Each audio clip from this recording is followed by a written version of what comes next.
Second time around watching this, and albeit a tad more boring than I remembered, but one thing I sure remembered is the bizarre direction and style of the movie, especially for a Godzilla movie. Hedorah, first things first, is a cool kaiju that's creepier than previously thought. Those bright red eyes, accompanied with nice cinematography and steady pacing, work well at establishing Hedorah as a hostile threat. His introduction sells it a lot, in addition to the nighttime scenes. His movesets and powers are yet another deadly add-on for being the first to injure and wound Godzilla. The damage Godzilla receives makes the battles fun at providing a little sense of worry for the king. For Godzilla, I prefer him being a villain, but his heroic portrayal here does warrant some laughs. It also showcases the infamous atomic breath flying scene, which will always be a joy to watch. His scenes are definitely aimed at kids, and they're executed finely. Not so much for the movie, though.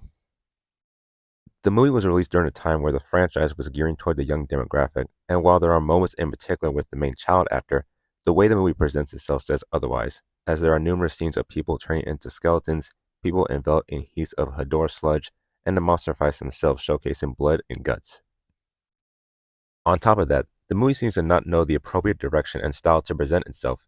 There are scenes with animation, a random moment in a nightclub with people wearing fish masks, and a couple scenes where the movie turned itself into music videos. All this while heavy-handedly getting the environmental message across. The movie is all over the place as far as presenting the message in a number of certain ways. Like the director was trying to get the main message to every generation, to which Yoshimitsu Banu succeeded in that, but the end result appeared all over the place. In regards to the characters, they're nothing too special and fairly forgettable, although it's worth mentioning the main boy has a psychic connection with Godzilla. The movie's clear and unclear of it.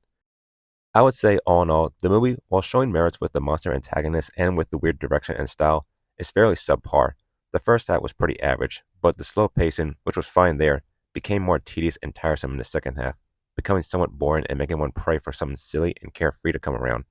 That, along with uninteresting characters, made the experience below average for me. Again, has its moments sure, but one has to skip forward to them.